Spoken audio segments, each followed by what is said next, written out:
दोस्तों देखिए, बहुत ज़्यादा कन्फ्यूज़न है आप लोगों को कि केवीएस एनवीएस में कौन कौन फॉर्म भर सकता है, कितनी पोस्ट है, किस में कंपटीशन कम है और किस में हमारा जल्दी सिलेक्शन हो पाएगा। तो देखिए, बहुत जल्दबाजी में ना रहें, केवल कुछ 5 मिनट मुझे दीजिए, मैं 5 मिनट में सब कुछ क्लियर करता हूँ कि कौन कौन फॉर्म भर सकता है और एज क्या होगी इसमें। जल्दी से देखिए आ जाते हैं फटाफट, हम लोग ज़्यादा समय नहीं लेंगे। देखिए 3 तरह की आपकी यहाँ पे वैकेंसीज आई हुई है। जैसा कि आप लोग जानते हैं कि पीआरटी की आई हुई है और एक आई हुई है आपकी टीजीटी की और एक आई हुई है पीजीटी की, जो बहुत ज़्यादा फोकस्ड है। इसमें बाकी के प्रिंसिपल हैं और नॉन टीचिंग पोस्ट है, तो हम उसे भी छोड़ देते हैं, है ना। एक लाइब्रेरियन की भी है, एक लाइब्रेरियन की भी है। तो लाइब्रेरियन के 147 पद यहाँ पे देखने को मिल रहे हैं। अगर इसी के अतिरिक्त अगर हम बात करेंगे तो यहाँ देखिए केवीएस जो होता है, यही एकमात्र पीआरटी का एग्जाम कराता है। एनवीएस मतलब नवोदय विद्यालय में पीआरटी की परीक्षाएं नहीं होती है, क्योंकि वो पीआरटी स्कूल्स वहाँ पे नहीं होते हैं। वो 6वीं से 8वीं तक के होते हैं नवोदय विद्यालय, तो वहाँ पीआरटी होता नहीं है, क्लास 1 to 5, तो वहाँ पे पीआरटी की वैकेंसी नहीं आई है।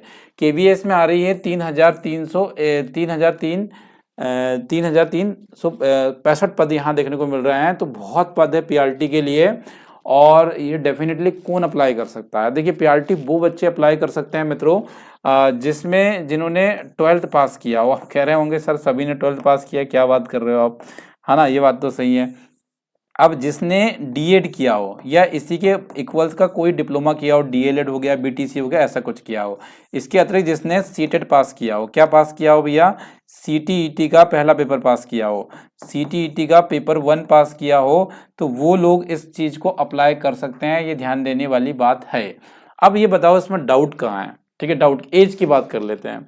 इसकी एज जो रखी गई है मित्रों, वह यहाँ पे लगभग आप मैं कहूँ रिलैक्सेशन वगैरह मिला के ये वो देखें तो लगभग पीआरटी का एग्ज़ाम जो है 35 से 40 साल तक आप इसे अप्लाई कर सकते हैं। एज में 35 से 40 साल अप्लाई कर सकते हैं, क्योंकि इसका जो एज बताया गया है वो उन्होंने बताया है मेरे हिसाब से 40 साल, पीजीटी का 40 साल है ना, और इसका बताया है 35 ईयर्स ना, और इसका बताया हुआ है 30 ईयर्स।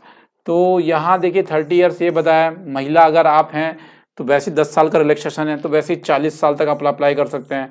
एसटी, एससी, ओबीसी अलग अलग यहाँ पे रिलैक्सेशन है।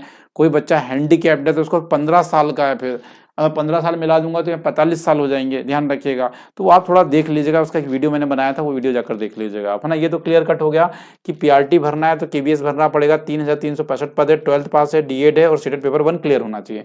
हम आते हैं टीजीटी में।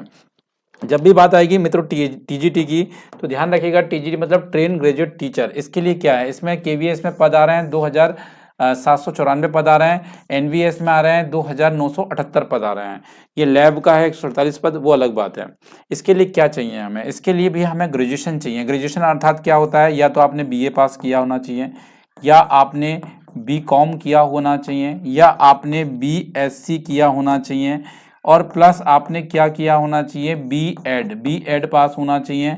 साथ ही साथ इसमें आपका जो सीटीईटी का जो पेपर होता है, ये पेपर 2 पास होना चाहिए। ध्यान रखिएगा, पेपर 2 पास होना चाहिए। तो ये एलिजिबिलिटी आपकी टीजीटी में काम करेगी। किस में काम करेगी, टीजीटी में काम करेगी। एज की बात करें तो 35 साल इन्होंने कहा है। जैसे कि मैंने बताया कि वुमेन्स अगर हैं तो उनको 10 साल का रिलैक्सेशन मिल रहा है, तो 10 साल का रिलैक्सेशन कोई कम नहीं होता।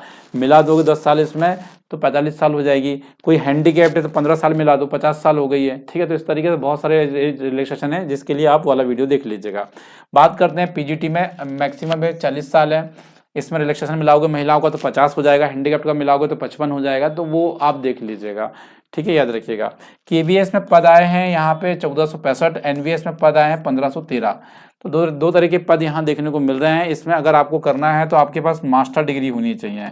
मास्टर डिग्री क्या होती है, जैसे कि एमए, एमकॉम, एमएससी होती है ना। प्लस क्या होना चाहिए, प्लस यहाँ पे आपका बीएड होना चाहिए। क्या होना चाहिए, बीएड होना चाहिए। क्या इसमें आपको सीटेट पास होना चाहिए, क्या सीटीईटी की परीक्षाएं आपने पास की होनी चाहिए, नहीं भैया, यहाँ पे सीटीईटी रिक्वायर्ड नहीं होता है, ध्यान रखिएगा।